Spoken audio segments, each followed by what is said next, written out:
Hello and welcome to the Fantasy Life Show, Week 12 Utilization Report Edition. I'm your host, Ian Hartitz. It is a great day to be great. It's a great day to break down the world famous, internationally acclaimed Utilization Report, always published for you guys for free over on fantasylife.com by Mr. Dwain McFarland. The Rock is in the house. What's up, Dwain? What's up, Ian? Is it a great day to be great or what? I've heard that. It might be, man. Let's go. 3 more weeks until the fantasy playoffs. Get those minds right. And that's what we're here to do today. Get those fantasy lineups right. We appreciate you hanging out as always. And accordingly, let's get into it with our DraftKings opening lines.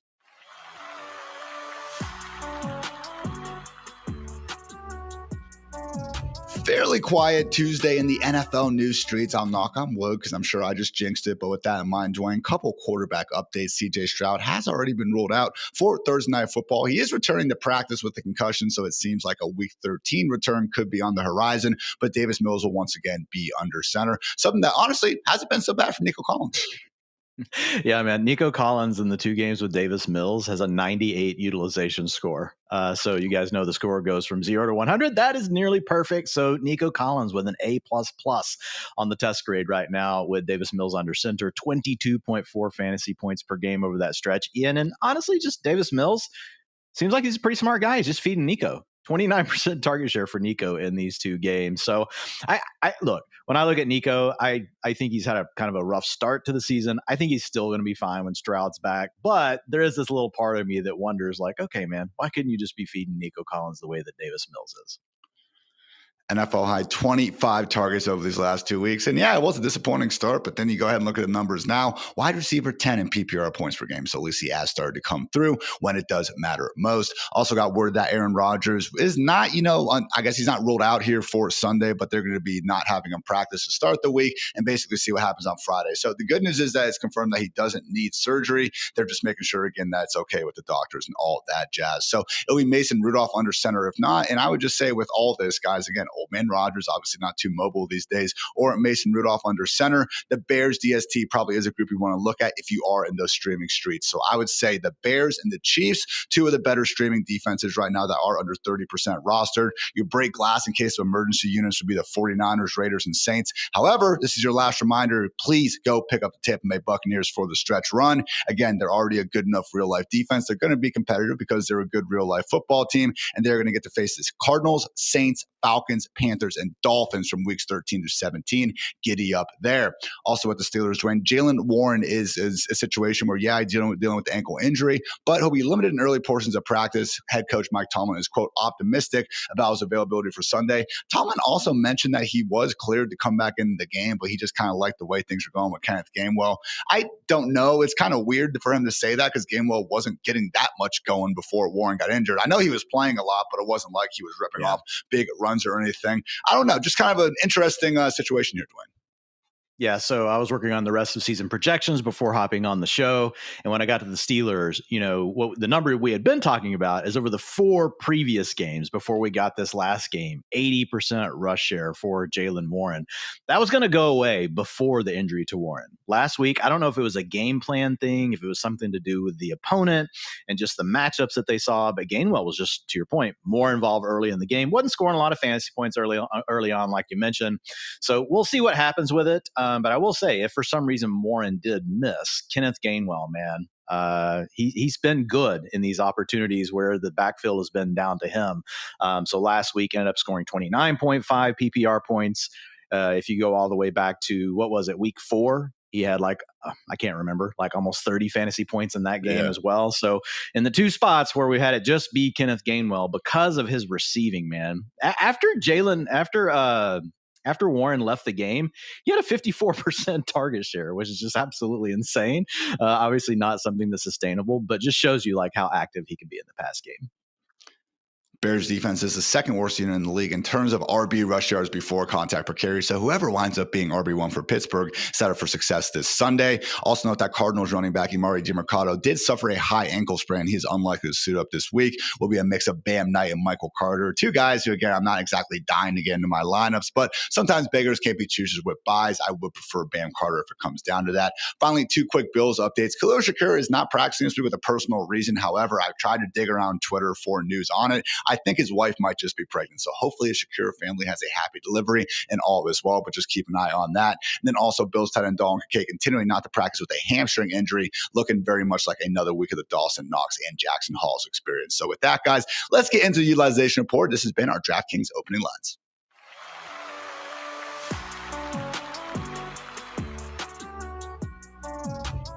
But first, a word to our friends over at DraftKings. Guys, I've teamed up with DraftKings Sportsbook to bring you the ultimate way to tip off this NBA season. Right now, new customers who bet just $5 will get $200 in bonus bets if your bet wins, plus 3 months of NBA League Pass on us. That's right, new customers bet just $5 and get $200 in bonus bets if your bet wins, plus 3 months of NBA League Pass on us.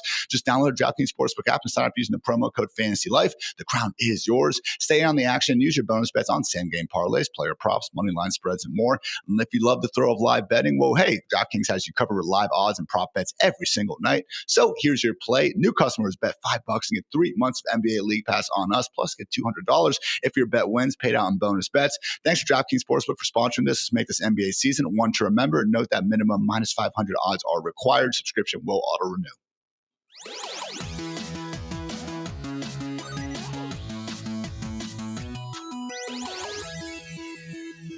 It's time for the utilization report presented by DraftKings and, of course, Mr. Dwain McFarland, who has poured his blood, sweat, and tears into all the usage and phone from this past weekend to help get you guys all the answers you need to know ahead of Week 12 in fantasy football land. So, Dwain, first bit of information. Maybe it's going to help in Week 12 because the Broncos are in a bye, but Week 13 and beyond looking a lot like RB1 season for one RJ Harvey. Yeah, usually I don't put a player that's on bye as the top one, but I just really had to this week with Harvey because the main reason, guys, is I didn't want you to see the 8 fantasy points that you got and be like, oh man, like I'm just so upset. I thought this was going to be the breakout for Harvey, but all the work was still there. He had 61% of the snaps, 61% of the rushing attempts. He had a 9% target share. So he was clearly in the lead of the backfield. Tyler Bidet still got the 2-minute offense. Jalil McLaughlin was actually the running back too. He had 33% of the rushing attempts, but he was clearly at the top of the pecking order, Ian. And so we look ahead. We have the bye. Schedule's not great. You get the Commanders after the bye. That's a plus 2.9 fantasy boost defense. And then you face a bunch of defenses that are actually pretty good against the run. You got Raiders, Packers, Jaguars, Chiefs. But when we look at Harvey, man, the thing I think that's most interesting about him is his profile in the receiving game. He's got a 23% targets per route run of running backs with at least 100 routes run this year. That ranks 5th, only behind Christian McCaffrey, Devon Achane. He's in the same tier as Jahmyr Gibbs and Bijan Robinson, so he's right after those guys. And then he ranks 8th in yards per route run at 1.42. So that's right there in that same tier as Gibbs and Breece Hall. So not quite like on the CMC Achane level, but that next tier below, like that's the kind of receiving back we have here. And we know how Sean Payton likes to use these guys in the backfield. So yeah, didn't get the fantasy output that you wanted in this one, but man, I know you guys aren't going to rage cut Harvey, but he's going to be fine the rest of the way. In the rest of season projections, he came out as the running back 14 earlier the rest of the way, even with this fairly tough schedule, Ian. So I feel really good. I feel really good about him. Utilization score says mid-range running back 2 territory. I will say, man, like 61% snaps, 61% rushes. I was kind of hoping for more. Is that fair? Yeah, but I mean, I remember last week we were like, man, we hope he gets the 50. If he gets 65, like that's going to be like icing on the cake. So 61 for me was really good. Like I was very happy with the 61. And it doesn't mean he won't get a little bit more, a little bit less next game, guys. We have a sample of one game, but I mean, they're a round 2 pick. I think we could see the volume grow, but if it just stays where it's at, we're going to be in good shape. Hopefully do see a little more from him on the ground. Does have the second worst success rate of qualified running backs. Hasn't been too explosive as well, but to Dwayne's point, really has been doing good things as a receiver and in full PPR land. Sometimes that is all that matters. Another running back, Dwayne, who maybe has left a little bit to be desired in terms of what he's actually done with his opportunities, but hey, the opportunities have been flowing. RB1 in Houston, Woody Marks, another man who, again, if you just look at the fantasy points, disappointed you last week, but underneath all that, Dwayne, is a, I guess growing sentiment that yes, he is the clear lead back in Houston. Yeah, and so last week we couldn't be for sure that he had really taken over the role. Let's be honest, we can never be for sure. Like coaches change their minds about things, but like this is a guy that the coach speak has been very positive around for the last 2 to 3 weeks. The last week we couldn't know for sure because it was, and when I say last week, going back to the week 10 game against the Jaguars, because it was such a blowout. Like you had the Texans down by a lot. They had to go into this comeback mode, and Marks is the back that they'll put on the field in that scenario. This last week, though, you had a game where you were actually close and then leading, and Marks continued to lead the way. So over these last 2 games, he has accounted for 72% of the snaps, 78% of the rushing attempts, only 11.1 fantasy points per game. He's got a 69 utilization score. But historically, guys that are in that range, Ian, are going to end up being better, right? You get the Bills coming up in your next matchup. They're a plus 3.3 fantasy boost to opposing running backs. Also, there's room for improvement here in the receiving game, man. Like, Marks, like in college, like he was a prolific receiver out of the backfield, and that's just not necessarily been there. It's been fine, but it's not like he's really been a plus receiver out of the backfield this year. His yards per route run and everything are good, but like his targets per route run are average. And when you look at the Texans, it's like, okay, you got Nico Collins and you have a bunch of other guys rotating and Ian's favorite, Dalton Schultz. So I feel like there's a little bit of room for him to improve there. But to your point, he's been very inefficient. Of 37 backs with at least 80 attempts this year, he ranks 30th in yards per carry at 3.5. Now, that Texans offensive line, not doing him any favors. 56.4 PFF run block grade. That ranks 34 out of the 32 teams, guys. But look at it. You put it all together, the utilization score, Ian, his comparisons based on the last 2 games, assuming that holds, 58% of his comparisons have been running back 13 to 24. 20% have been running back 1 to running back 12. So I think most likely we have a running back 2 right now moving forward. It is just wild to me that I think if you just did kind of the blind comparison test between Nick Chubb and Woody Marks, like we would pick Nick Chubb as the better running back this year. There were, the yards per carry. Right, exactly. And I mean, Woody Marks has been, bottom 6, even in the kind of independent of offensive line stats, the yards after contact per carry, tackles avoided per carry. Not perfect. What is when we're trying to, just really try to assess a running back's performance independent of the big uglies up front and the quarterback. So I'm with you. I don't think it's a great situation. I don't think Marks is a great running back. I also don't think he's a horrible running back. So again, just trying to chase that volume more than anything. For this week specifically, Dwain, I have Woody as my RB21. Freeman has him as his RB16, maybe playing a little bit more into that Bills matchup. I have him ranked ahead of guys like Kareem Hunt, Alvin Kamara, Kenneth Walker, and Sean Tucker. I have him behind DeAndre Swift, Aaron Jones, Emmanuel Wilson, and Travis Etienne. Any of those backs, again, Swift, Jones, Wilson, Etienne, that you think that you actually would have Marks ahead of? I haven't gotten into my weekly rankings. I still have to do the weekly projections first, but I mean, it is a really good matchup against the Bills, but I think you probably have him in the right spot. Friedman probably has him a tad higher than I'm going to have him. I might be in between you two guys, but he fits right in that range. Now, if he starts playing better and he keeps this role, then in the future, we would be moving him up. But to your point right now, he basically has the playing time we want, but we haven't really seen him be effective yet, and that's what's holding him down. It is a great matchup. I get a little worried about, a not great offense taking advantage of such a great matchup, maybe just being overwhelmed by the Bills in general. But hey, low end RB2, I think we can agree on that. Not a bad guy to have in that flex spot, worst case scenario. So plenty more utilization report goodness, guys. But again, I did want to give a shout out to our presenting sponsor over at DraftKings. New customers bet just $5 and get 3 months of NBA League Pass on us. Plus get $200 if your bet wins, paid out in bonus bets. Just download the DraftKings Sportsbook app and sign up using the promo code FANTASYLIFE.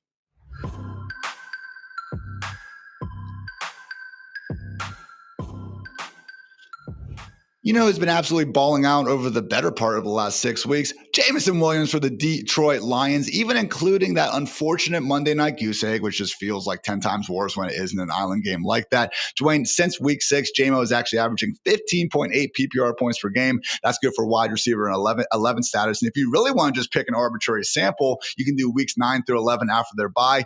20.1 PPR points per game. That is a top 7 number at the position. Jameson Williams balling out. Love to see it. Yeah, man. And over the first 4 games of the season was primarily just being used as a deep threat. He had a 20.5 average depth of target. But since then, that has come down to 9.6. And he has been getting he's been getting a larger route variety. He's been more involved in the offense.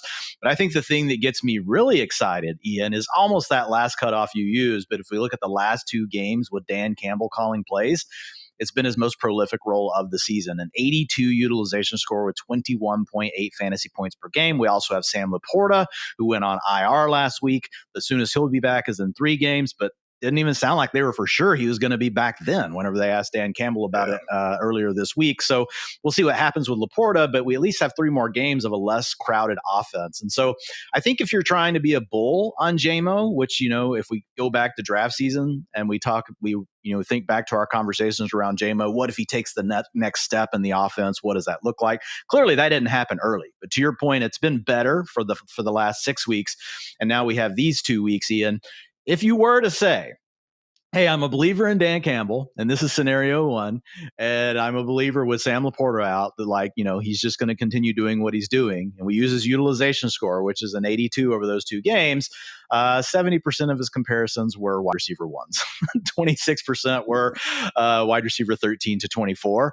I'm more of, hey, let's be a little more balanced. I would say high-end wide receiver 3 with wide receiver 2 upside. If we get another game or so like this, maybe we do move him up a little bit more. But still, it does tell you what the ceiling can look like with the Lions, with Laporta out, if this truly is something that Dan Campbell is making, is helping to make happen. The schedule, man, Ian, also, you get the Giants, a plus 5.2 fantasy boost for wide receivers. Then you get in 2 weeks from now, the Cowboys, who did look better, guys, but it was the Raiders. So we'll have to kind of wait and see on the Cowboys. They've got to play the Eagles this weekend. And then you got the Rams and the Steelers, both plus matchups before a negative matchup to finish off the season in week 17 at minus 4.7. So overall, the schedule's pretty good there for JMO. It could cooperate as well. So yeah, I think JMO, like I said, high-end wide receiver 3, man, but definitely has wide receiver, high-end wide receiver 2 upside. And, in any week, he can boom for a wide receiver 1 performance.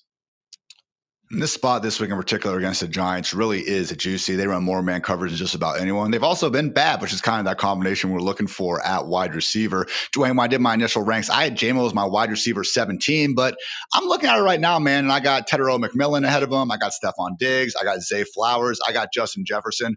Why not just move Jameson ahead of all those guys? I think if I was looking at it as a start-sit proposition, I probably would want JMO. Yeah, I think you definitely start him over Zay Flowers. Again, I haven't looked at all the matchups for everybody this week because I was just in rest of season mode before the show.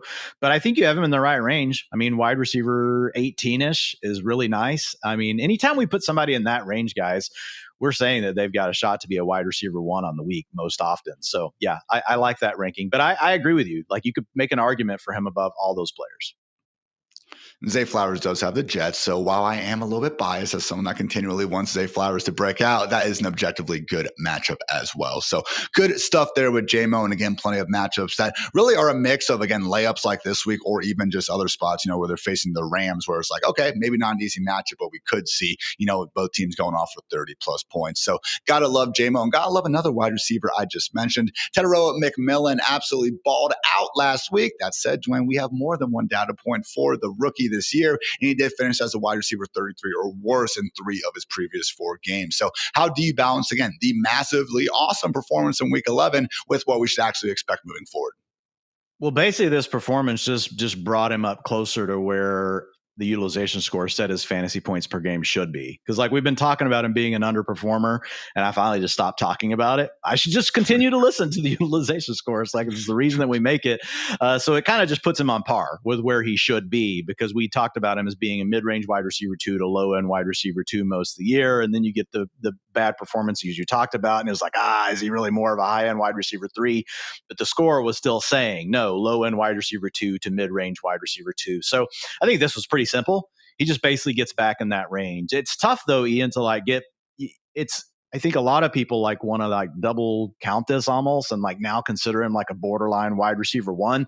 And I think that's really tough. We want to get excited about him because he's a young player. He's playing really well. We love for the rookies to boom, but man, Bryce Young was the difference.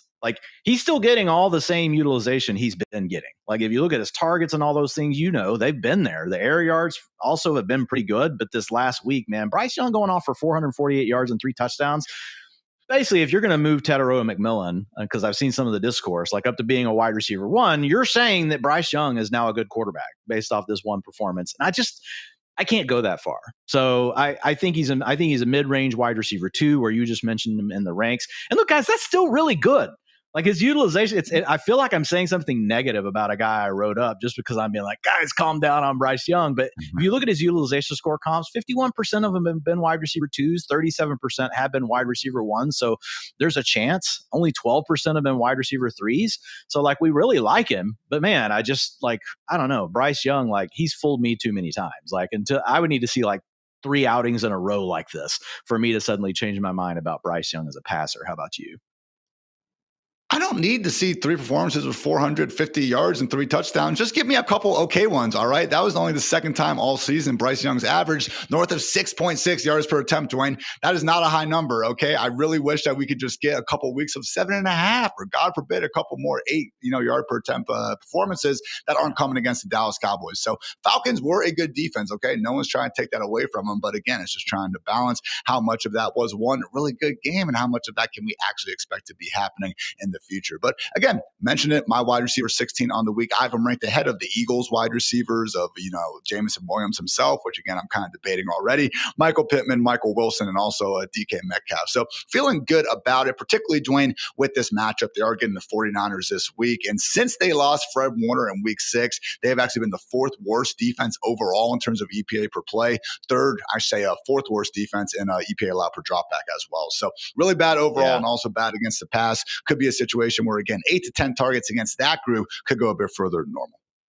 Yeah. I mean, Bryce Young has a chance to perform this week. We just saw Jacoby Brissett. Now, Jacoby Brissett has been shredding everyone, as far as passing yards goes. But as far as DVP fantasy boost to opposing wide receivers, the 49ers are a plus 4.3. So that's one of the top 5 matchups for wide receivers. And to your point, real quick on Bryce Young, you mentioned the yards per attempt.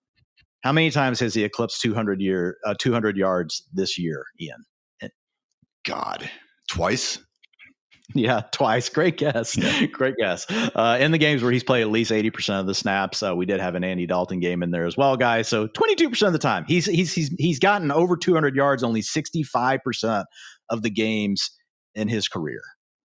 So I hope his ankle's okay. Because that was the one thing he played through it because he had the early injury to it. And when we did see Bryce at his best last year, it was a lot of big time throws, a lot of, playmaking extension that we saw a lot at Alabama. The dude was number 1 overall pick for a reason. Even if you think that was a slight reach, I think everyone's still expecting him to go top 5, even the quote unquote haters out there. So again, would love to see every single NFL team have a great quarterback under center. Hopefully Bryce can build on this and have his best days ahead. Guys, much more utilization report goodness ahead. We're even getting some buy low candidates ahead of your trade deadlines. First, a quick word to our friends over at Xfinity.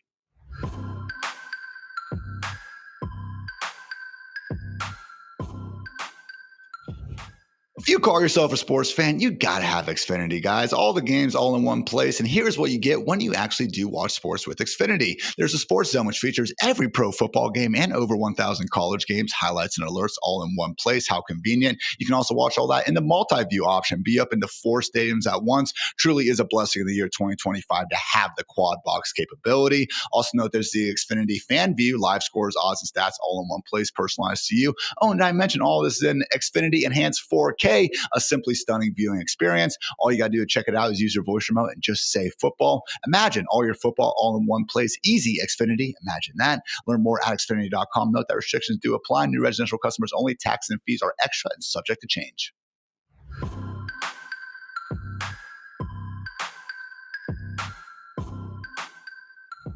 I know a lot of you out there playing on Yahoo, ESPN, Sleeper, wherever. We don't judge where you play fantasy football. Could have your trade deadlines coming up. So accordingly, Dwayne, you do have a good list of potential buy low candidates to get ahead of. Guys who, like Tedrow McMillan, maybe a few short weeks ago, have a utilization score that is higher than the actual fantasy points they are producing. So kicking things off, we got the big dog himself, King Henry, coming off a game where, he looked, I would say, pretty much back to his usual self, busting some big runs against the Browns, plowing in for a touchdown on the goal line. And no, we haven't seen that exact version of Henry week in and week out throughout the year, but Lamar Jackson is healthy enough to be out there. And man, this schedule, Dwayne, pretty freaking great here over the course of the next month. Yeah, the schedule is absolutely great. With Derrick Henry, what's interesting is, he's one of these weird guys with the utilization score where he always outperforms it because he doesn't get a lot of involvement in the passing game, which the utilization score cares about a lot for running backs. David Montgomery is a guy that over the years that it's like he'll consistently outscore what his utilization score says. So when you look at Henry, he's not actually outperforming his utilization score, but it's a scenario where I've worked with the data enough that it's like, okay, we know better. And whenever you look at Henry, the other thing that's really got my attention, Ian, and you've probably seen some of this as well. Number one, he's still playing well, 4.8 yards per carry. That's 11th out of 28 running backs with at least 100 attempts. Yards after contact, 3.3. That's 9th. 10 plus yard carries. So the explosive rush rate, 12.8%, man. Still breaking off the long runs. That ranks 7th out of those running backs with at least 100 attempts. And here's the other big thing, man.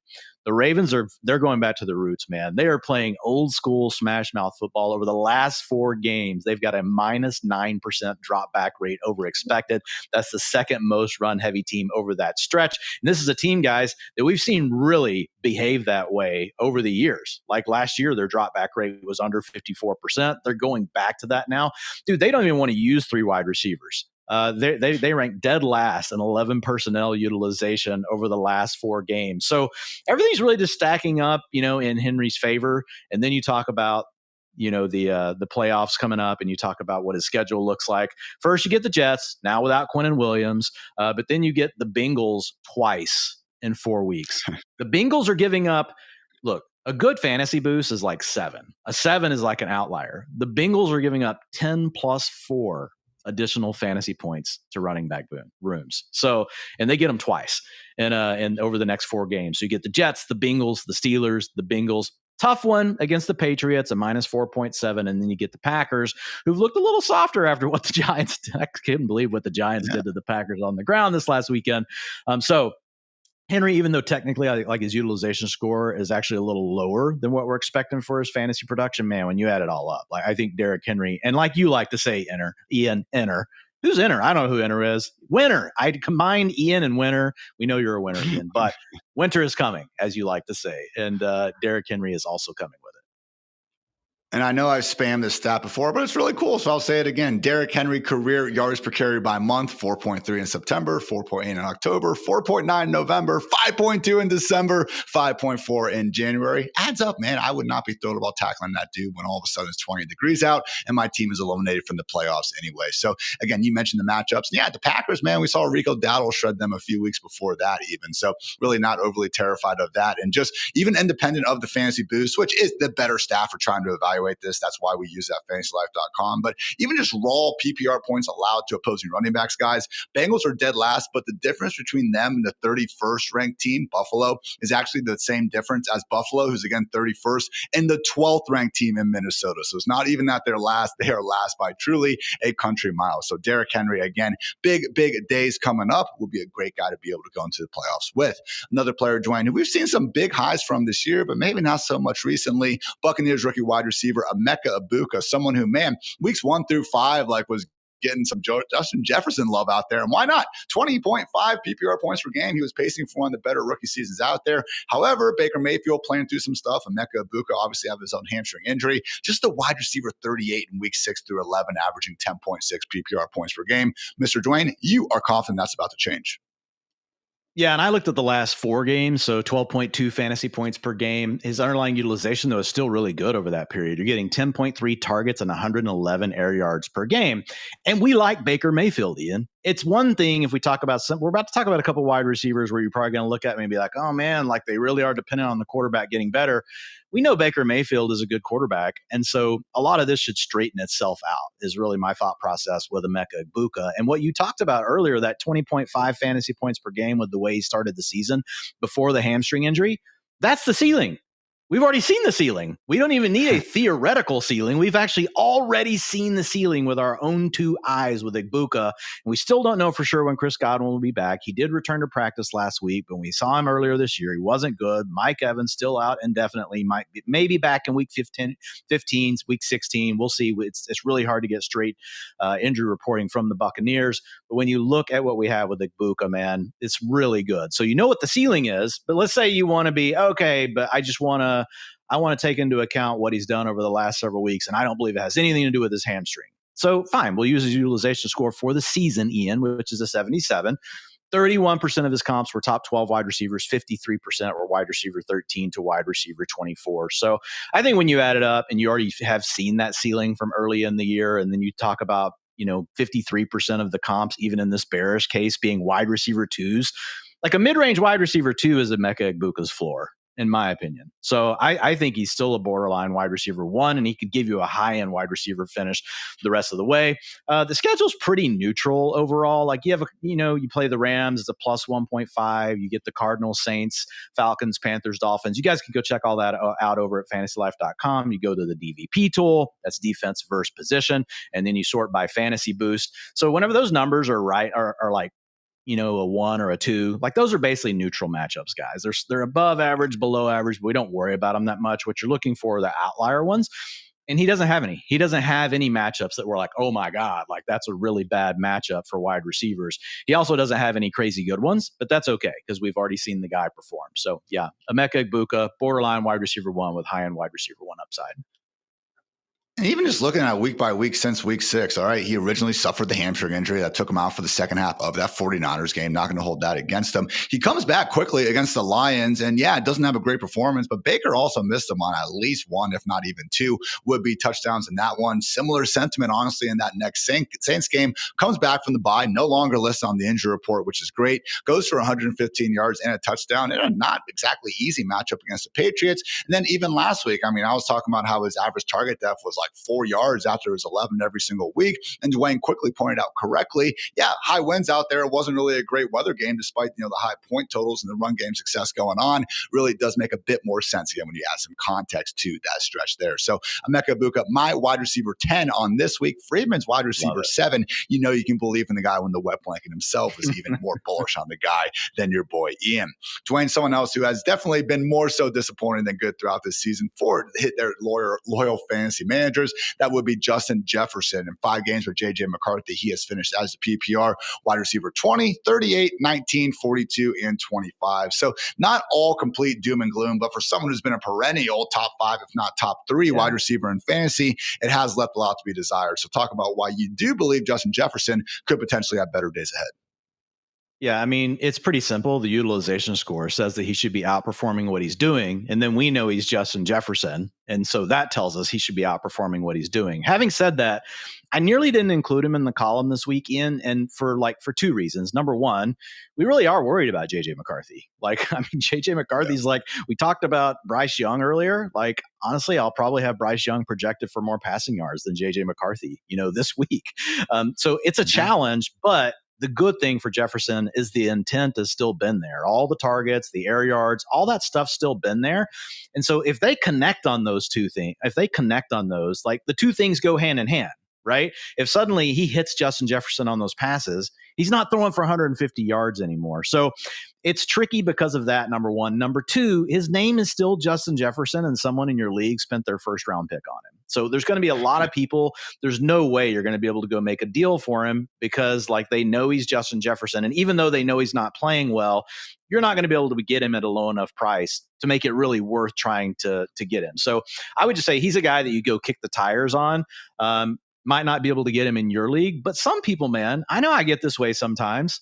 I just get tired of certain guys just underperforming in my lineup, even though I know they're good and I'm doing the utilization work. I'm researching this stuff. There's still this human side to us. And you might find a trade partner that's like that. This oh my God, 11 points, 8 points, 11 points. I'm sick of this mess. Yes, I will trade away Justin Jefferson. But the schedule, Ian, is really nice. You get the Packers and Seahawks, which those are below average matchups for receivers.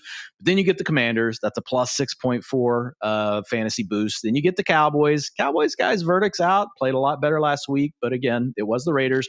Plus 4.9. You get those Giants that love to play man coverage and also suck that Ian talked about earlier. That's a plus 5.2. Then you get the Lions to finish the season. So nobody over that last 4 games has a better schedule than the Vikings wide receivers for that position. So definitely some upside there. If they connect on some of those things, I think he could easily outperform what he's doing now. Does it suddenly turn him back into a high-end wide receiver 1 again? I think that's where the challenge lies. If you look at his comparisons, even though we know he's Justin Jefferson, only 26% of them got into the top 12 wide receivers, Ian. So I look at him as a borderline wide receiver 1 right now, which means if you trade for him, someone's got to give him to you at a low-end wide receiver 2 price. I don't know how often you'll be able to get that done.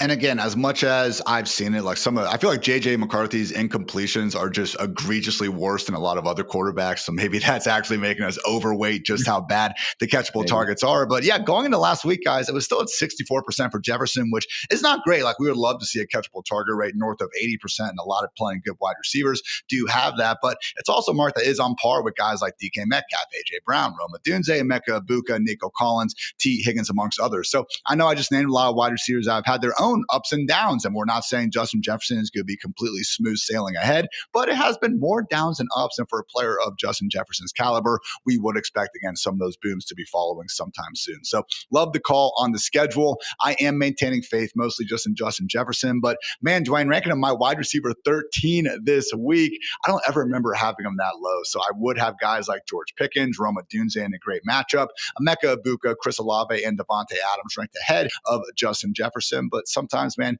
that's just the way the cookie crumbles. Sticking with the Minnesota Vikings, we got Aaron Jones being the clear lead running back ever since returning from injury. However, we haven't exactly seen him filling up the counting stats. So, Dwayne, again, maybe not the easiest two matchups here against the Packers in Lambeau and then against the Seahawks, but just in terms of the usage Aaron Jones is getting, we should be expecting bigger days ahead. Yeah, the bottom line on this one, he's scoring 12.5 fantasy points over the last two games since taking over the lead role. He's got an 82 utilization score, so 70% of the snaps, 71% of the rushing attempts, and a 16% target share. That's what we're looking for, guys. Someone that's involved in all capacities of the game, and we have that with Aaron Jones. To your point, Ian, he's not filled up the box score, but that's what makes him a really good buy. His historical comparisons have averaged 14.9 fantasy points, so remember, he's averaging 12.5 over the last two games. So you get a nice bump just on the average. And then if you look at it, 94% of them were top 24 running backs. 33% of them were top 12. 61% of them were running back 2. So running back 13 to running back 24. Only 6% of them were in the running back 3 bucket. So that makes him feel like a really safe player to trade for. That most people view him right now as a borderline running back 2 or a low end running back 2. And so that makes him somebody that if you trade for him at that price, I think you have a decent shot of him like paying that off, right? And that's probably his floor. Or you get lucky and he gives you one of these other outcomes that we just listed. So schedule, like you mentioned, not great over the next 2 games, but then you get the Commanders. That's a plus 2.9. You get the Cowboys. Again, got to throw the caveat. Looked a lot better against the run last week. Then you get the Giants in week 16. That's a plus 6.1. Then you get a tough one in week 17 against the Lions. But like Ian likes to say, hey, we got to get to the playoffs first. So I think that Aaron Jones, it's a mixed bag with the schedule, but when you put his utilization and everything together, he is a mid-range running back 2 with sneaky running back 1 upside. I just like how fresh he looks too. I mean, look, we don't want our running backs to miss half the season with a hamstring injury like Aaron Jones. That is not ideal, but I do wonder if missing that, getting back to full health in the lower body and just not having to take, 6 or 7 games worth of beating has paid off for the guy. Because right now, guys, he's averaging 4.9 yards per carry. That's his highest mark since 2022, and 8.6 yards per reception. That's his highest mark since 2019. And again, does it match the eye test, really is making the most out of his opportunities. And accordingly, Jordan Mason has become a far more clear backup than the 1B that maybe some of us, thought he was going to be to start the season. Dwayne, looking at one more running back here, Mr. Alvin Kamara, someone who, again, was being called a sabotage cut, before his bye week, as someone that, again, you should literally just cut to let another league mate pick him up and then kind of sabotage their roster, which I love the concept of, but at the same time, guys, come on. If you have a running back looking at 20 plus touches, the only exception to this rule I can really remember of not wanting to have him on my team was Kalen Ballage, like freaking 6 or 7 years ago. So very, very rare. That's what we get. And I think we started to see the case, Dwayne, before the bye, that Kamara still does have a little bit of juice out there, particularly if Tyler Shuck can continue to build on what I think were actually a pretty promising first 2 career starts. Yeah, and look, I mean, I wrote in the utilization report, the first words I put, I realize this feels gross, right? I'm not telling you to go out and overpay for Kamara. I'm not telling you like he's the linchpin to a championship. All I'm saying is he's going to score more points than what he's been doing. He's averaging 6.9 fantasy points over the last 4 weeks. with a 63 utilization score. So he's still the Saints running back one, though. 64% of the snaps over that period, 63% of the rush share, got a 9% target share. And that's the main thing for Kamara this year, Ian. And we've talked about it. Like, his targets are just down and they fluctuate. We still occasionally get the big target game, but they're down. We've got Rashid Shaheed gone from the picture, though. We've only got one data point with that, and it was Juwan Johnson really stepping forward. But who knows? Maybe it's Kamara that really comes out of the bye and does get more receptions moving forward with Tyler Shuck under center. So the big point is averaging 6.9. His comparisons have averaged 11.8. Is that winning you your fantasy championship? No, but when bye weeks and all those things hit, or maybe your roster's strong everywhere else, he might be good enough in your running back 2 spot, man, like to get it done, or in one of your flex spots. So 72% of his comparisons finished between running back 19 and 36. So we're talking about a mid-range running back 2 to really a low-end running back 3 being where most of them were. 33% of them, Ian, were running back 2s. 51% of them were running back 3s. So again, like, just chill, people. Don't get crazy. But that's a usable player. And he, by the way, he could easily outscore this with the opportunities that he's getting. We've seen these sort of things happen where a player can just get hot, especially people that have been written off. Last year it was Keenan Allen, old and fat, winning people fantasy championships at the end of the season. So just remember, these older players get called washed and we get out on, they have a bad stretch of the season. Doesn't mean that always holds true. Schedule is positive, like across the board, but I would call it above average. No smash matchups. The Titans one in week 17 is close to that at a plus 0.3, but a pretty good schedule the rest of the way for Kamara. So I would say high-end running back 3 that could end up giving you mid-range running back 2 performances. Maybe not a great schedule in terms of like the run defense at play, but I'm excited about the schedule because I don't see really any games other than maybe the Buccaneers matchup in week 14 where we're actively expecting the Saints to get blown out of the water. Okay, that can really just lead to an unfortunate performance faster than anything. These next 6 weeks, guys, they get the Falcons, the Dolphins, the Buccaneers, the Panthers, the Jets, and then the Titans in week 17. So this Falcons spot, like, the Saints are actually home favorites against Kirk Cousins and company. Falcons have had the fourth worst run defense this season in terms of fantasy points allowed to opposing RBs. Really is a situation where I think I'm going to be answering far more start-sit questions than not with Alvin Kamara, a far cry from how things were just a few short weeks ago. So even in my early ranks, Dwayne, again, it's kind of like the Jameson Williams thing where I already going to kind of move him up a little bit more. I started him off as my RB23. That said, I had guys like Kareem Hunt, Woody Marks ahead of him. Just right now, I'm kind of thinking I would prefer Alvin Kamara. And then when he's right there with DeAndre Swift, Aaron Jones, Emmanuel Wilson, like, I think that's a pretty fair range for him. Yeah, I think that's the tier right there. Again, anywhere right around that low end running back 2 territory. And I think you can kind of decide like what order you want him in. But based on his workload, like, that's where he belongs. And with that, guys, let's get into where some other players belong. Time for some more risers and fallers here on the Fantasy Life Show.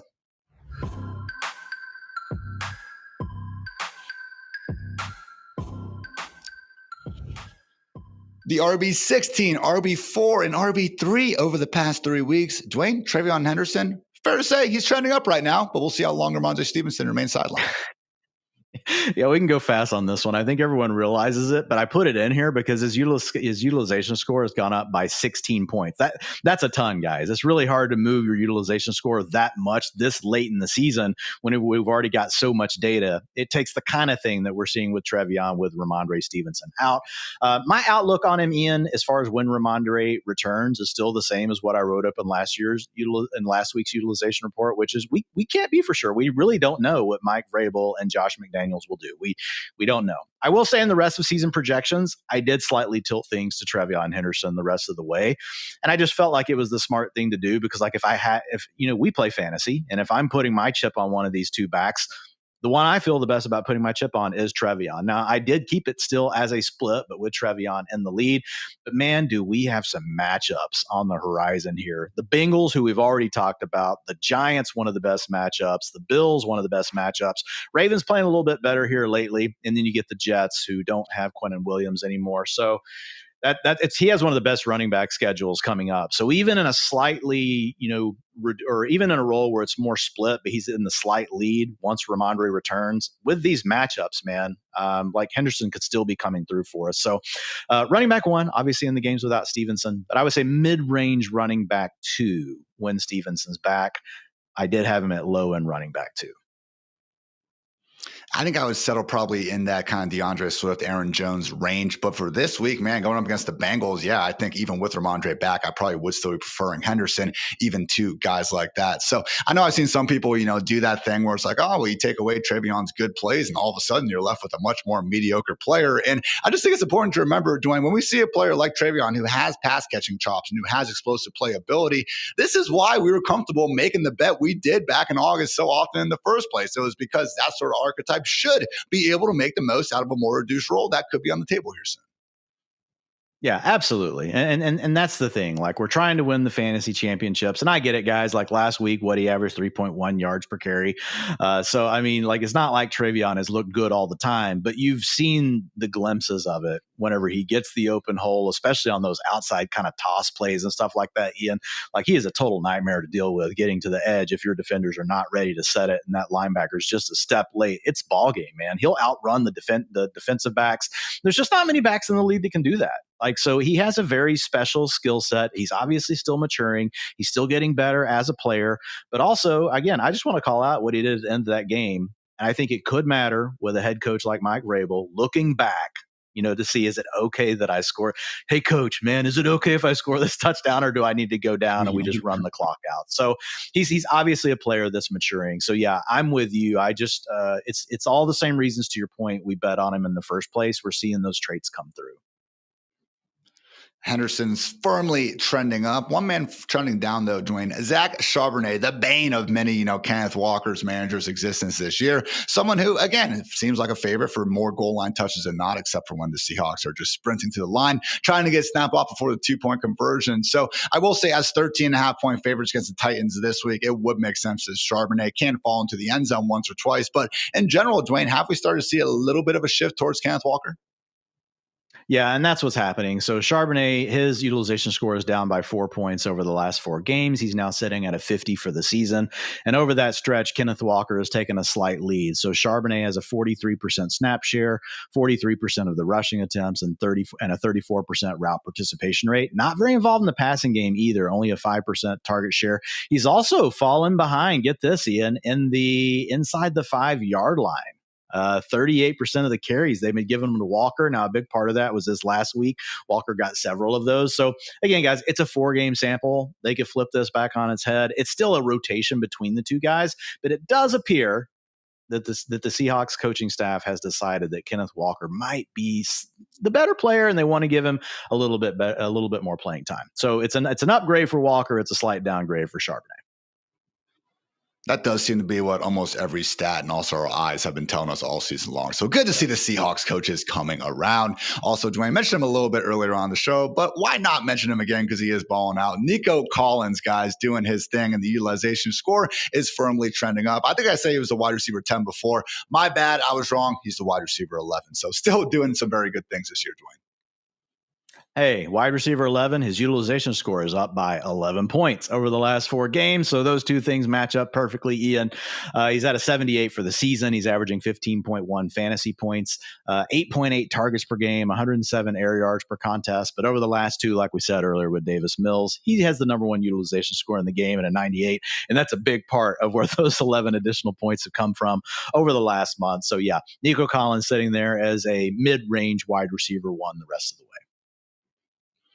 A wide receiver we're not nearly as excited about getting in our lineup, though. One, Jordan Addison. Again, a lot of the J.J. McCarthy troubles that apply to Justin Jefferson also apply here. But I will say, Dwayne, it is impressive to me that despite having Carson Wentz under center and then J.J. McCarthy and, of course, having to miss the first 3 games of the year, Jordan Addison is still the wide receiver 27 in PPR points per game. And he'd probably be even a lot higher if he didn't have 3 drops over the last 2 weeks. So, again, someone that I still think both of us agree is a very good NFL real-life wide receiver. But just in fantasy, it's tough to get too excited about anyone in a passing game that we're just routinely basically hoping can get it north of 150 passing yards. Yeah, and the challenge is, like with Jefferson, we know you have the 35% target share that can come with it, and we don't get that with Addison. Now, if McCarthy clicks and booms, like all the things we said about, Jefferson could apply to Addison as far as like his stock moving up. But it's down 8 points over the last 4 games. 3 of those obviously have been with JJ McCarthy at the helm. And if you look at it, 5.7 targets, he's still getting the air yards, man. He's getting the targets down the field. He has 107 per game.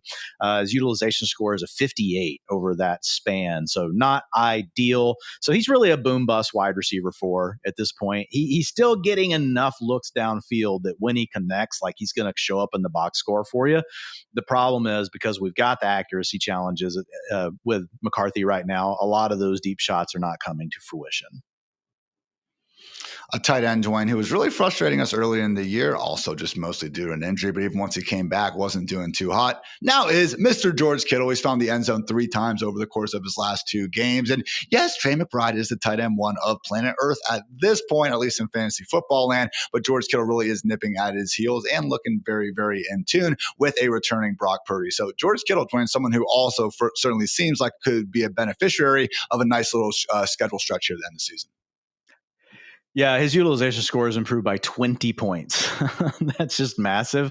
Now, he had a smaller sample earlier in the season because of the injury. It was really, just half of 1 game. And so it's easier to influence his utilization score. But basically, it's just George Kittle saying that he is George Kittle, Ian. So over the last 2 games, he's averaged 24 fantasy points with a 95 utilization score.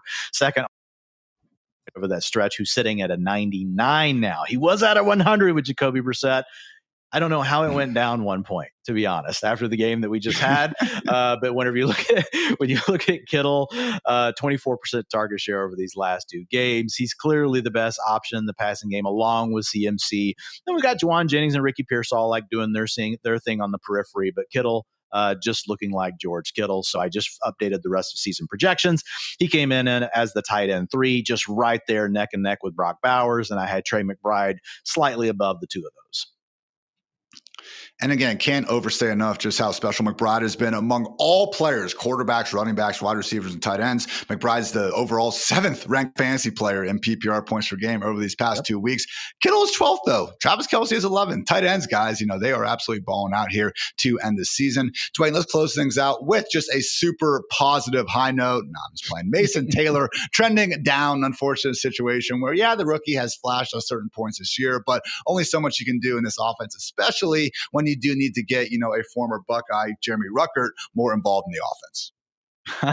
That's why you wanted to talk about this one. You wanted to talk about Jeremy Ruckert, but yeah, Mason Taylor utilization score has dropped 3 points over the last 3 games down to a 62, but there could be really bigger problems on the horizon. Ian, route participation is down to 61% over the last 2 games, and Ruckert's is moving up. So, a guy that flashed early in the season still might be fine, guys, next year, but right now it doesn't look good for Mason Taylor. And it's what's weird about it, Ian, is like with all the injuries, you would just think it'd be like 80% Mason Taylor. Let's just get him out there and let him take his lumps, let him play through the season, let him have a full-time role. Let's see what we got. But they have decided to not do that, at least for right now. Maybe they'll change their minds. But yeah, 60% route participation is not enough on really any team, but especially not the Jets. So he's a low-end tight end too moving forward.